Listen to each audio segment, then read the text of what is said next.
Good morning, everyone. Thank you again for joining us. And if you were here for the ITV Innovation Stage, thanks for sticking around on this last day of ITW. I hope you've had a great time the past 2 days, lots of meetings and lots of new connections.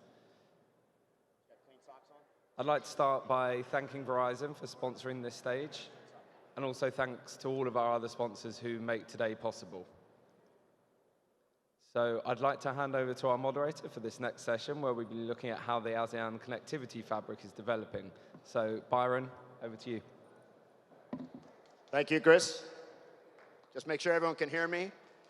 It's kind of noisy. Okay, good. So my name is Byron Clatterbuck, and I'll be moderating this panel about ASEAN and connectivity in the region and a few other topics within that complex ecosystem.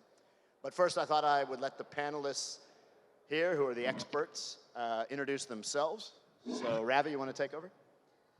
Hi, good morning, everybody. I'm based in Hong Kong. We are HGC, which is a fixed network operator based out of Hong Kong with presence around the globe for about in 15 countries.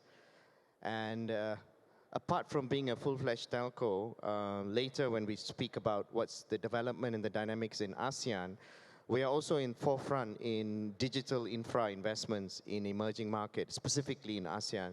So I'm happy to share that experience later today with you guys. Thank you. Hello. Hi, guys. Good morning. Can you hear me? Yeah. So myself, Kapil Kumar Jain. I'm based in Singapore, working for Tata Communications for developing and strategy for all our subsea and terrestrial infrastructure. And you will hear from us how we are basically working, though being primarily a subsea operator in ASEAN countries, but how we are working with local carriers and local operators to create a complete ecosystem in ASEAN countries. Thank you. Hi, my name is Amar. I'm from Telecoms Malaysia, so heads up the Telecom TM Global. Yeah? So we are in charge of the domestic wholesale and also international business for Telecoms Malaysia. And I believe most of our aspiration today is about ASEAN, and it will be our aspiration to position Malaysia, Singapore as a digital hub for this region. Yeah, thank you. Thank you, gentlemen. So I think we'd start off very generally here and talk about some of the themes of what's happening in the ASEAN region. So maybe I'll just hand over down the line. You know, kind of what do you see in the last few years and the years going forward now in terms of kind of themes or major trends that are happening with connectivity in these markets and between these markets? Go first? Why don't you go first, Ralph? All right. So, it's the Asian century and ASEAN is smack in it, and it's an amazing time for these countries in terms of development of digital infra. So obviously, when we speak about digital infra here, we are talking about the subsea development, we're talking about in-country fiber development, and the assets that come after that, which is the data centers, and all that connected to bring the emerging services, now latest being the AI and so forth. So in that space, ASEAN is still new and up and coming, but the growth rate, as you know, in this region, the internet growth rate is at least CAGR of 50% between major routes. And we predict that this will remain because there's still supply demand in this area, and we feel that given now the hyperscalers and the content creators and the cloud creators are moving into the so-called tier 2 cities, so where Japan, Hong Kong, Singapore were the traditional hubs before, we now see investment decisions being made to go into tier 2 cities and further into inroads into countries such as Indonesia, Malaysia, Vietnam, and so forth. And also Philippines, which I'll cover a little bit later. So if I could pull out some trends that I see is emergence of new hubs closer to the content and also to the eyeball would be a development that would take place. I do see in the next 3 years to 5 years, all major ASEAN countries would have your top 5 hyperscalers co-located and hosted which will be connected seamlessly back to the main transit hubs, and also by sea and also by land. That's how I predict it would be. So over to you, Kapil. Yeah, thanks, Ravi. So just to add on that little bit on the number side, as per IDC 2022 reports, the digital infrastructure growth in ASEAN region specifically is even led by Philippines, Thailand, Indonesia, and they are growing at faster rate than Singapore, which actually Ravi covered that. The market has started, Singapore is a hub. Singapore has been basically the center of entire ASEAN activities, but with emergence of these geographies, and if you see the pattern around here, the demographies in these countries, the population in these countries, the demand in these countries, which is growing. More and more these countries are becoming basically developing to the developed side. They demand more digital connectivity, and that requires a lot of infrastructure development. And Singapore being a little bit on the basically almost limited availability of data center space, all these things are moving there. So that's what the emergence of next 5 years is going to be there. And I think we all know this is the next quarter century of Asia growth. And ASEAN is sitting center of that, holding, I think, one of the major populous countries, which will drive a lot of digital infrastructure, not only for hyperscaler, going and putting their data centers, not only data center ecosystem, but entire domestic fiber infrastructure system, connecting every individual in those countries as really they come and part of this digital, basically, economy and really go towards a digital, basically, enablement in next, basically, 5 to 10 years. This is the major trend we'll see in ASEAN. And we'll talk about that more as we move further. Yeah, over to you, Amar. I will be happy to provide perspective to complement my colleague from a telco perspective. So we have seen major trends growing in ASEAN from a telco lens. Number one is the capacity that transcend today through in and out of ASEAN. It now goes beyond multiple hundreds. As a telco, it's a game changing for us when we start to serve capacity requirement of multi-Ts transacting in and out of ASEAN. Yeah? So that's number one. Number two, of course, to complement the connectivity bit, the demand for data center have grown significantly, and you can see even in Malaysia itself, there are multiple megawatts is being demanded, and to make sure that it is able to serve multiple requirements, not only from the hyperscalers, but from the digital content providers. And with the advent of 5G, it further creates the vibrancy of these data center requirements. And hence, I'm sure, as per mentioned by my colleague, there's a lot of growth opportunity of data centers in this region. On the third point, which is very important, there will be a demand of a seamless flow of data and connectivity across border. And this is something which is very, very unique and have never, the amount of transaction that happens cross-border is unimaginable today. So we can see a couple of terabits of data transacted between Thailand, Malaysia, Singapore, Indonesia, and to the rest part of the region. And for this ecosystem to be conducive and cohesive, we have seen more flexible regulatory regime have also grown within the region as well. So that's how I would have wrapped up from a lens of a telco. Yeah? And ultimately, it creates a unique ecosystem that will be vibrant to support the future demand of growth, to support digitalization in ASEAN. Thank you. Thank you, guys. Yeah. So I think what we've heard really is that there's a huge development within the ASEAN ecosystem in terms of a dispersion of data centers that are getting built all over the region. Certainly more interconnectivity between ASEAN countries.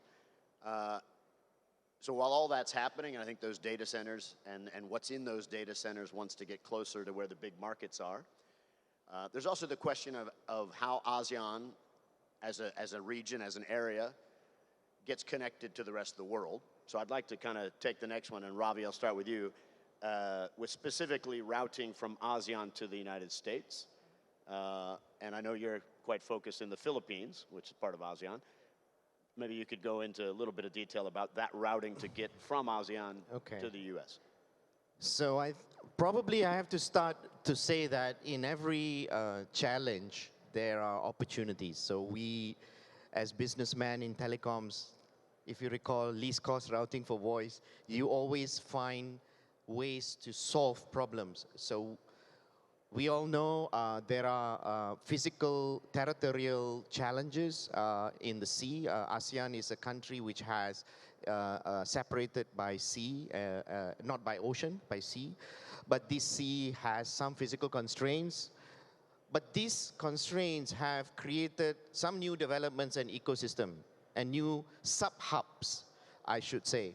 So specifically, to answer to Byron's point about how does ASEAN now connects to the US, we all know the traditional routes has been from Southeast Asia to Japan, via Taiwan to Japan, Japan, US. This, we all know that, given. And then some bright people from Telecom Malaysia and a bunch of them came up with a new route, right? So from Malaysia to Philippines, Philippines to the US. So this has been a diverse route. And I think it's a brilliant route that was done, what, 10, 15 years ago? Yeah. And then new routes came out, which is going eastwards from Singapore through Sulawesi and outwards towards Guam and towards the US. But we still need to have that connectivity solution to North Asia. How do we find new routes? So in comes Philippines. We see Philippines becoming, or development of Philippines to become a new transit hub in ASEAN, sort of like a branching off from Hong Kong. So let me give you some statistics. So in Hong Kong today, we have about 13 submarine cables that have landed. Vis-a-vis Singapore has 21 submarine cable systems that have landed. Philippines, in the next 24 months, will have new 8 cables being connecting into the Philippines. And you may wonder why. What's going on? Why is it? Is it so much of demand to or out of Philippines? Is all the call centers in the world going to the Philippines that you need new submarine cables? Not really. But it's because Philippines is now becoming a hub to connect between Hong Kong into North Asia and from Philippines connecting to the US. So lucky for us, about 2 years ago, if I may, just to also add, we invested in the backbone in the Philippines, we as in HGC, because we saw the importance of Philippines becoming a connector of submarine cables. So we see that in the next 3 to 5 years in the horizon, you would find that the submarine system connectivity platform would be mature, and you would find it exchanging traffic not only at layer 2, layer 1, but also at layer 3 level. That would be my view of the development of Philippines. We have been bullish in this market. We have about 2,000 kilometers connecting to major hubs or the cable landing station of the incumbent. But the market is requiring diversity, so we hope to provide that diversity for the market. Thank you. Thank you, Ravi. Okay, so Kapil. We've heard now cables going through the Philippines, more cables landing in the Philippines. There are also some other routes being talked about, which is getting from ASEAN and through the most populous member of ASEAN, Indonesia. And maybe the least populous area to land a cable is Guam, but we'll talk about that later. But what do you see in terms of that new routing from ASEAN into the US via potentially Indonesia? Okay, thanks. So just to add on Ravi, I think we all know that how the traditional traffic from ASEAN has been going via Japan and the constraints, what we see, and everybody is looking for a lower latency, direct routes from ASEAN to US, and this all has been driving basically multiple new opportunities, and technology also helping us. Why traditionally Japan-US was the major route? Because technology was allowing to run 12,000, 13,000 kilometers, basically routes directly instead of getting into basically, you need a repeaters or basically have a regeneration between.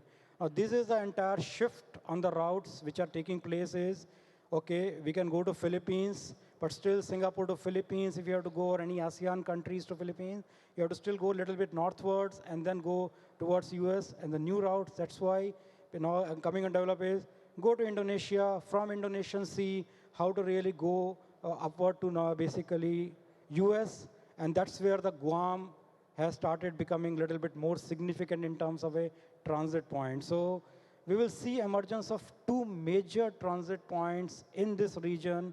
One is the Philippines, which will become as a hub for North Asia traffic going from ASEAN countries to Northern Asia, and going to US with an alternate route going via Singapore to Indonesia, Indonesia to maybe Guam, and then going to US. And this will see next 5 years, most direct routes emerging from ASEAN to US as a low latency, reliable, diverse routes in terms of traffic, instead of everything going from Singapore to Japan or ASEAN to Japan and Japan to US. This is what the next emerging hub will come in ASEAN countries as Indonesia. And we see already some development of Bifrost as a cable system. We see that route taking, and we'll see many more coming as basically that route. So that's basically in this. And Guam, it has become, I think, a very strategic transit point for many of the cables, as basically Ravi said. 8 cables are landing in Philippines, and with the time, next 24 months, we may see 4 or 5 cables landing also in Guam as making a transit point for basically integrating traffic, not only for Southeast Asia, coming from Australia, coming from Japan, North Asia, and basically converging them everything to basically US. So I think as the time comes, we will see Philippines, Indonesia, and Guam as becoming 3 major critical hub points, exchange points in this for this entire ASEAN traffic, and really go to US. Thank you.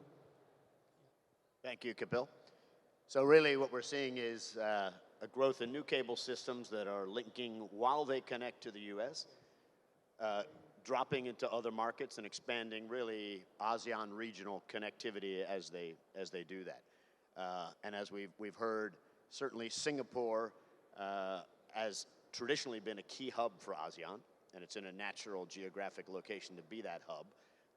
But we all know that there is certain constraints, let's say, on both land and power for Singapore to continue to grow like it has, and there's more proliferation of the network and the requirements of the markets to see that content, that compute power, that storage all in their markets closer to the eyeball. So, Amar, I'll ask you, with that and with Singapore's maybe challenges, we could say, what do you see happening in the region, even just around Singapore, that could change the dynamics going forward? Well, this is very unique. I would like to take us a couple of years back when, for Telecom Malaysia, we kind of ahead of time in terms of predicting this trend. That's why we built a huge data center down south in the state by the name of Johor, which is just by the border of Singapore. But for the longest time, that data center take-up has been very, very slow, right? Until recently, a year ago, it was just being filled up less than a year. So to Byron's point, we have seen this trend coming, Byron, but maybe we have predicted it's too early. And the trend is by the name today that Singaporean calls it as Singapore Plus. But for us Malaysian, we would like to call it a Malaysia Plus because it's never flow from Singapore. Yeah, and that creates a very unique dynamic in the market today, whereby even before the Singapore Plus being announced, there were huge demand or huge build-up of data centers in the region of Johor. So if you Google today, there are more than 500, if I'm not wrong, yeah, or maybe 900 megawatt of data centers being built in Johor State specifically, in anticipation of this demand from not only Singapore, but directly from other region too. So I wouldn't call it sub-hub, I would call it as a complementary hub, because as I know, Singapore will always be there, and it will be very, very important for Malaysia or Johor to complement what Singapore has been doing great in this region, yeah? And on top of that, it creates a huge dynamic requirements for connectivity. Not only coming from the subsea to connect to Malaysia and also Singapore, but the border connection between Malaysia and Singapore has to also be seamless. And for those who are very familiar with the regulatory regime in Singapore, it is not a straightforward arrangement, even though it's just a stone throw away. But the regulatory requirement is very stringent for any telco to connect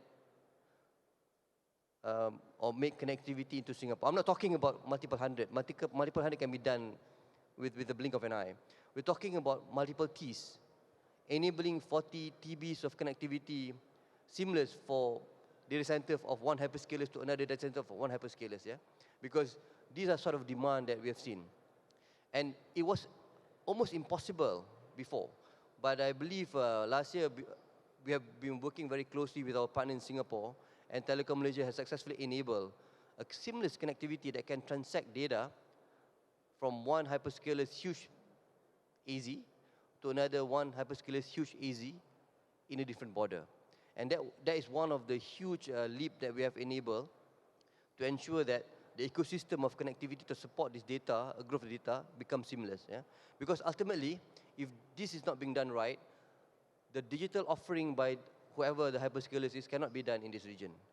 And we have also a foresight to see that this similar trend will also happen to connect between Malaysia and also Bangkok in Thailand. And that's where I was mentioning earlier. The ecosystem of the border connectivity has to be seamless to enable this complementary hub to grow. And it is very vital for all the hyperscalers because it will not only require one data center operational, it will require at least 3, 4 data centers that they call AZs to be working in concert to serve not only the market for Malaysia, but throughout the ASEAN region. And that's where we see the growth of submarine cable system. And this also creates a unique dynamic because traditionally this submarine cable system is being built by incumbents like us, which are the telcos. But today the dynamic has changed. Some of these cable systems are being led and spearheaded by the hyperscalers. But we as a telco do not see that as a threat. But in fact, it is something that we welcome. Because with this huge growth of capacity, I don't think so any particular telco will have an economic resources to cater for that such demand. And that's where a strategic collaboration has to be tied with all the hyperscalers. Not only that we need one connection to the US, yeah? Based on our experience, 2 will also not be sufficient. They will require at least 3 or 4 diversity to connect to one single point. So as I said, the dynamic has changed, and certainly collaboration is the only way moving forward to make sure that we are able, or a telco like us, hyperscalers, whoever they are, or digital content providers, the collaborative nature of business arrangement is very important to enable success in this region. Thank you. Thank you. So I think we've introduced a few new terms in our discussion here. The first one is sub-hubs. So you've got your main hubs in certain places, and we all know North Asia, you put Hong Kong and Japan maybe. In Southeast Asia, Singapore as a key hub. What we're now seeing is development of sub-hubs in other markets around the region, and certainly throughout ASEAN, we're seeing that happening. And now we've introduced a new term, which I think, did I hear Singapore Plus? Or was that what it was? Okay, so Singapore is, as many of you know, put a moratorium on the new development of data centers in Singapore, just because there's a lack of power and a lack of space. So what's happening in Johor is that more and more data centers are there, and connectivity from Singapore into Johor, but also Batam Island in Indonesian waters, which again is now becoming another location, kind of part of that Singapore Plus. Okay. And then I think you bring up a point that I wanted to get into next, really, which involves around the connectivity within the regions. And I think really when you talk about regulations and what regulatory changes are happening and what things are happening to allow the development of the interconnectivity within the region and from the region outside. So maybe we could just jump on regulatory. You want to start with you? Yeah, sure. Quickly. Sure. Yeah, unlike Europe, where you have a single piece of landmass and you have the union, where you observe a seamless telco and data security law, ASEAN is still very much in its infancy, and I would say it'll take at least another 10 years for us to reach to the stage of European Union. Thereby, the regulatory constraints comes up.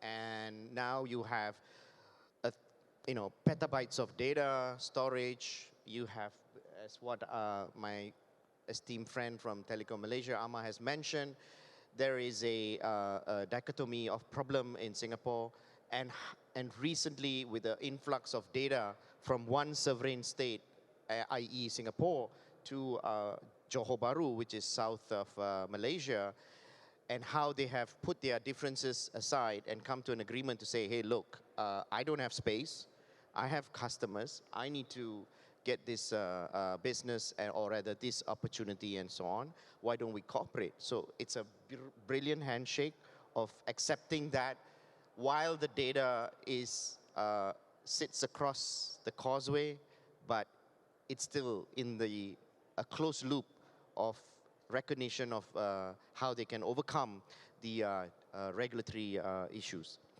Having said that, that's just one example of how it has been overcome. There are multiple regulatory obstacles that still remain. For example, in some of these countries, while the explosion of hyperscalers wanting to move in and develop new connectivity, there are obstacles, as in how the FDIs are being recognized, shareholding structure. These are all challenges that we have faced and we will continue to face. But we see that we are slowly inching to overcome these regulatory challenges. There are also other challenges in the sea that we see. Territorial disputes are also forming a challenge of how we design our connectivity designs over the sea, especially in the South China Sea. But like I said, in my initial discussion, for every challenge, there are opportunities that comes up. And we see creative ideas to overcome these regulatory hurdles, and also discussions to agree and put the differences aside for the benefit of data, how shall I say, connectivity and also data storage. Yeah, so just to add, I think, as my friend Ravi said, every challenge brings opportunities, and as we saw growth of multiple data center ecosystems started in neighboring countries to Singapore, like Indonesia, Malaysia, Thailand, and all, the regulatories are also now trying to keep the pace and really get to the level where it becomes very seamless to create and develop this ecosystem.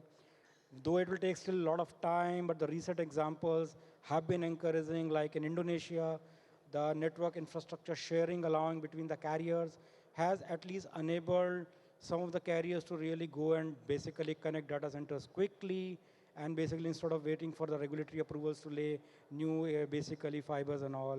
Same with Thailand has come with a new digital infrastructure sort of a regulatory regime which is enabling carriers to basically and hyperscalers to go and develop the digital infrastructure not only at basically at a subsea landing but entire domestic infrastructure, because that is the key.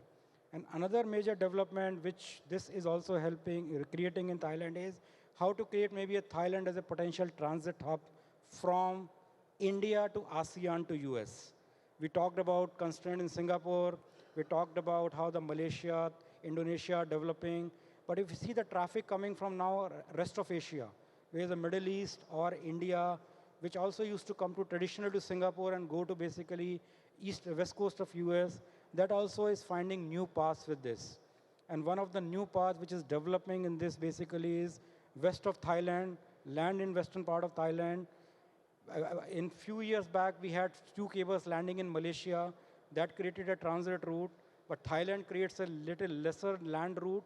So new 2 cables from India are actually landing in Thailand and can use a transit Thailand. And I see in maybe next 5 years, we may see a Thailand-Philippines sort of a route getting created to connect to the Philippines as an ASEAN hub. So these are all developments which are also happening with the regulatory ecosystem easing up, but ASEAN will take some time to reach to a uniform fabric like in a European Union and all, but I think we are on the right path. Yeah. Amar, you want to add? Any further comments, Amar? Yeah, maybe I will just touch a bit in terms of the regulations, yeah, in general, because the regulations are there. I mean, for a reason, and I can tell you based on my past experience looking after regulatory, it is one huge boulder to change, yeah, but it does not by any means saying that a, a conducive business cannot be transacted vis-a-vis that regulation. Yeah? And that's what happened for the one that I've been mentioning about Singapore. So there's no changes in Singapore regulations. Yeah? But just imagine we are able still to carry traffic on a multi-T basis in and out of Singapore. Yeah? That's number one. And certainly it's not being done using pure dark fiber, which I'm sure most will be anticipating. It's not. It's not. Yeah? So we are able to at least come to a very unique understanding between us, telco provider, and the regulators, right?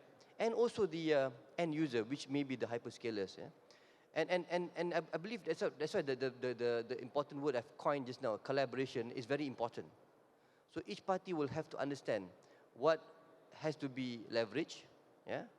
What has to be sacrificed, and what is win-win for everybody.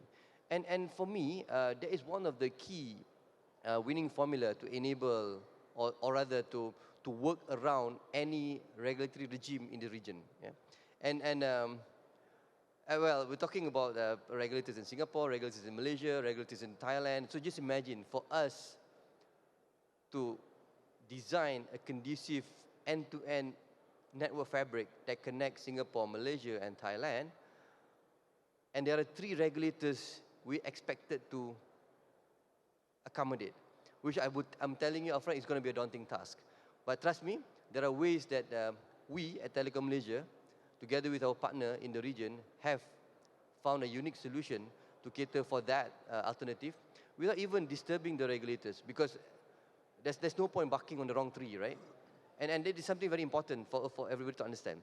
Similarly, on the wet section, as my colleague Ravi and I think Kapil here has mentioned as well. So there are certain waters that we cannot cross, and this water has been bigger and bigger because every country now seems to be thinking that maybe now everybody have to start to establish their own border.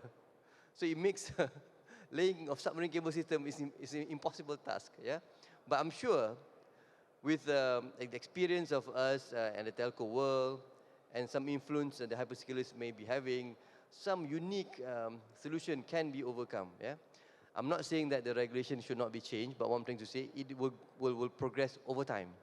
And for this kind of unique experience that we have in ASEAN, time is of a unique essence that we don't have or can't wait. Yeah, and that's where I think for us, we find it working or understanding what can be done and cannot be done, and what other partners can leverage is very important to enable success in this region.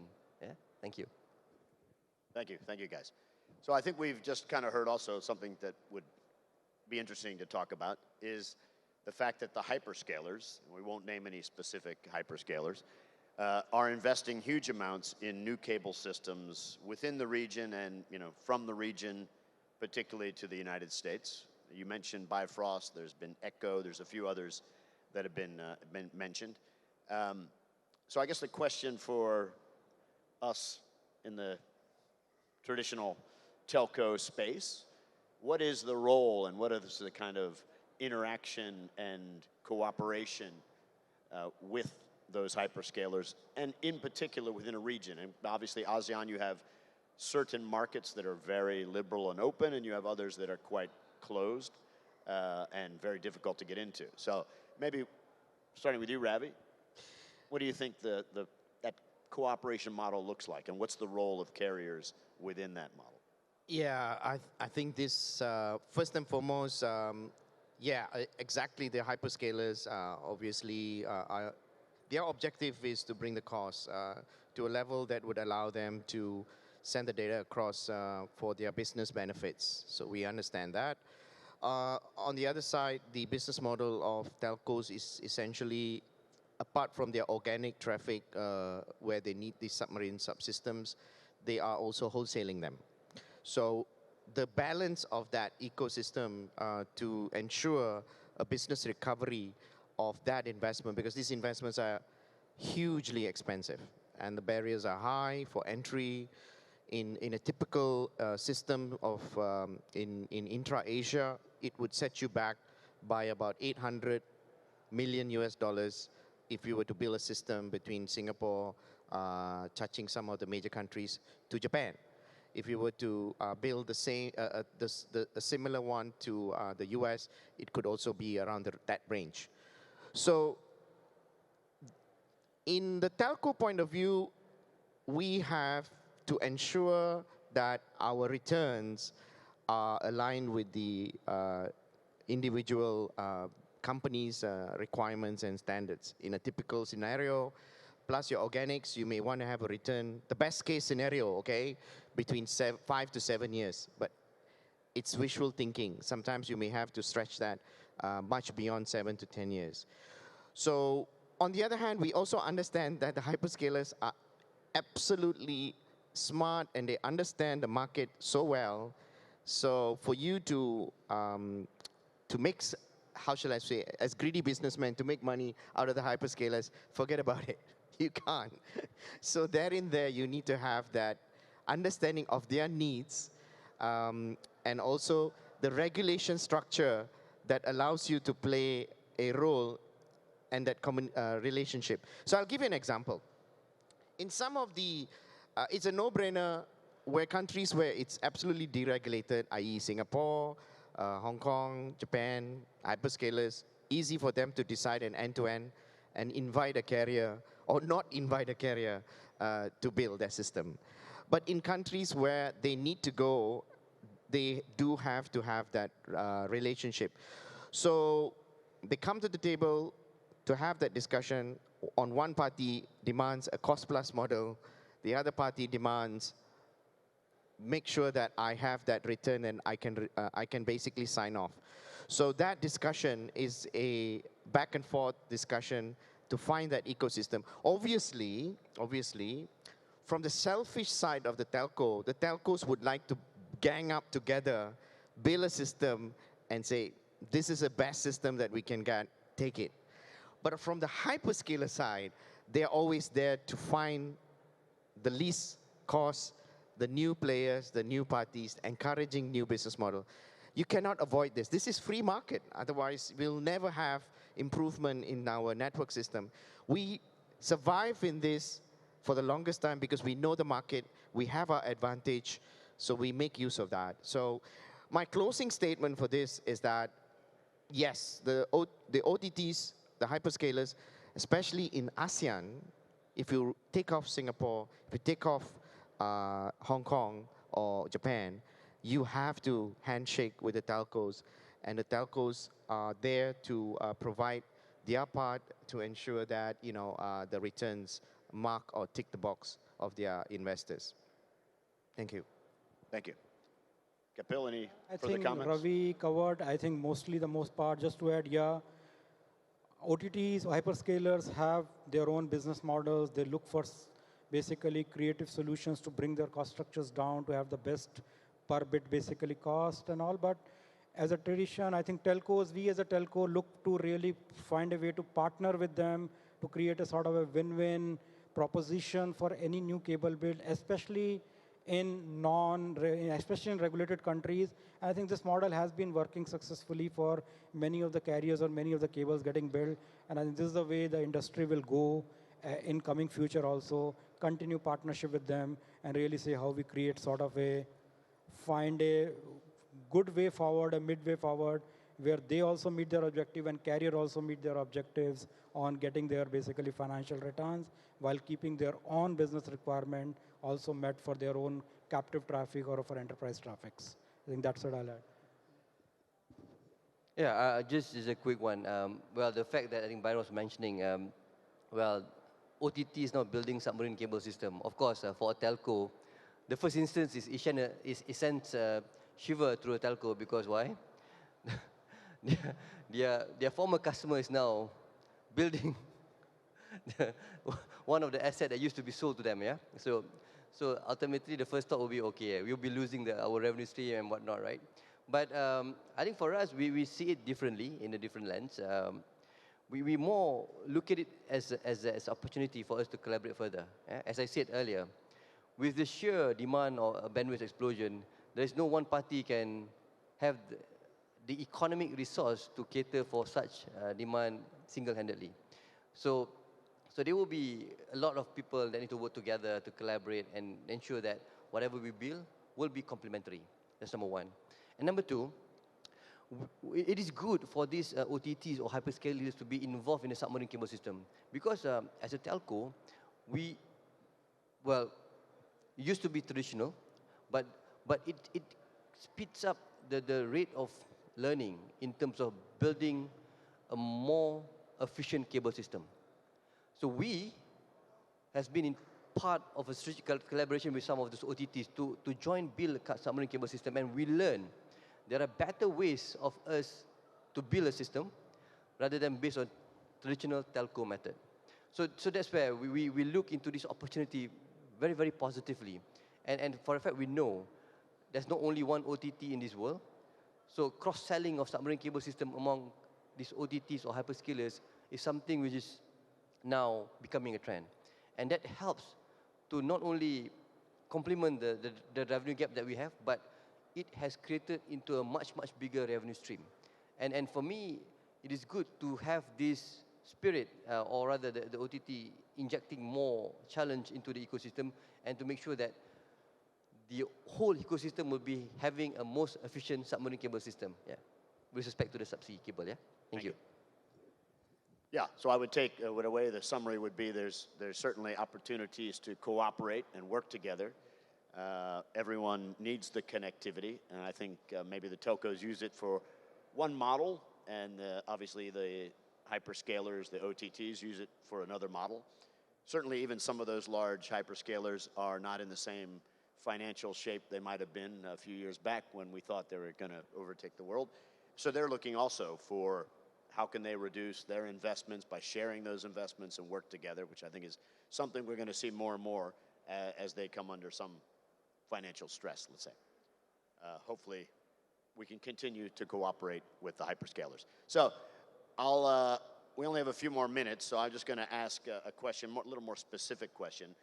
We've had a lot of discussion about Singapore and Singapore Plus, but I would just like to ask each of the panelists really where they see, when we talk about sub-hubs or new places where data center growth is happening and connectivity growth is coming together, and that probably means regulations are also quite liberalizing, let's say it that way. Where do you see the new sub-hubs within ASEAN coming up? I certainly see definitely up on the charts up there, I think Philippines, because it seems to be the gateway or connector between the East and the West in that sense. I also see Malaysia, absolutely. I'm a bit biased as well, me being Malaysian, so I do see Malaysia being an important hub, not only as a connecting point between Singapore inwards into Malaysia, but also from India or from the West coming into the region and then connecting eastwards.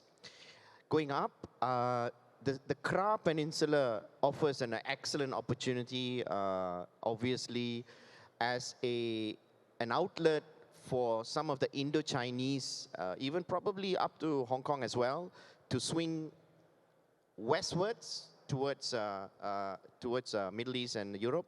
So I do see the Kra Peninsula becoming probably a submarine cable hub, possibly.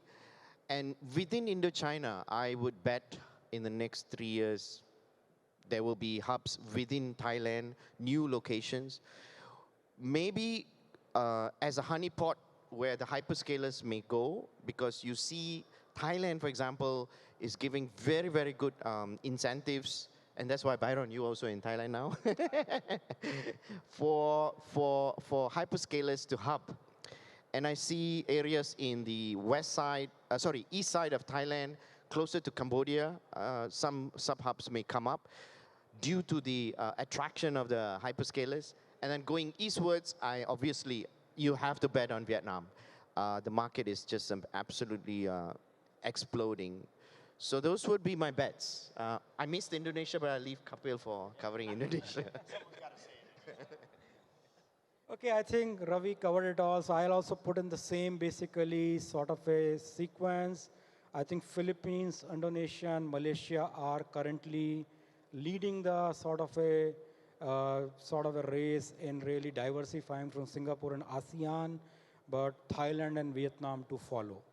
I think these top 5, like in next 5 years, we will see these 5 countries becoming major suburbs in Asia and creating new routes, new paths, not only connecting within themselves, connecting to hub as Singapore or maybe Hong Kong, but finding a way to really reach to US or maybe to Japan. So we'll see a lot of emergence of new corridors of traffic amongst these countries, from these countries at top 5, as I'll name it in ASEAN. Thanks. Well, I will certainly sound biased because I'm sure Malaysia will be one of those developing complementary hub. And not because, I mean, bias aside, because we are in the heat of what is happening in the region. And we know things are moving really, really fast. Yeah? And to top that up, to Ravi's point, Indo-China is definitely going to grow. And the only terrestrial way that can connect Indo-China to Singapore is via Malaysia. And that's why we are very passionate in terms of enabling a conducive ecosystem to enable that kind of seamless ecosystem. Yeah? And definitely, I totally agree with Ravi. Philippines will be up as well. It's going to definitely complement Hong Kong for whatever reason. So we'll not talk about the reason, but definitely Philippines will be another hub to ensure that connectivity stops between Singapore, Malaysia, before it goes to Japan and the US. Yeah? And last but not least, I'm sure Indonesia itself will grow to become a major hub due to its sheer organic internal demand as well. Yeah? And I mean, Jakarta is up. I mean, it's already up and running. Batam is also trailing. I mean, similar to Johor, it's also complementing the Singapore Plus strategy. And that's my view overall. Thank you. Thank you. Thank you all. So it sounds like there's a lot of growth going on within the ASEAN region. A lot of sub-hubs. Maybe they just call them hubs now. But a lot of good economic growth, population density, and more investment in data centers and connectivity. So I think it's a good growth story that's going to continue for years to come. Chris, I don't know if we had any questions from the audience, or do we have any time for that? Do we need a microphone for the gentleman here?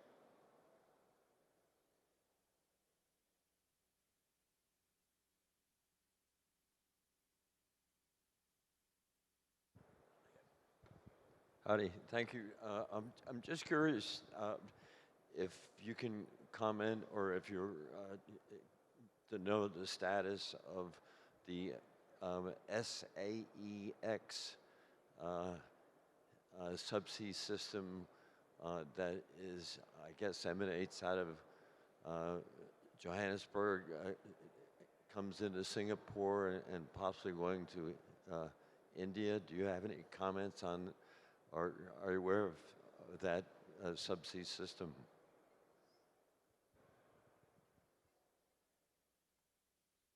Yeah, I have heard of it. It's been talked about quite a bit. I don't know if there's been any developments on that. That was the idea of a linking South Africa kind of on a similar line where what used to be the SAFE cable that landed in Malaysia, right? But I'm not aware. Anyone else aware of any developments? Not much heard. Yeah, I've heard about this cable. The initial development was heard, but not heard too much of coming right now in India region and connecting to Asia. Not much update, yeah.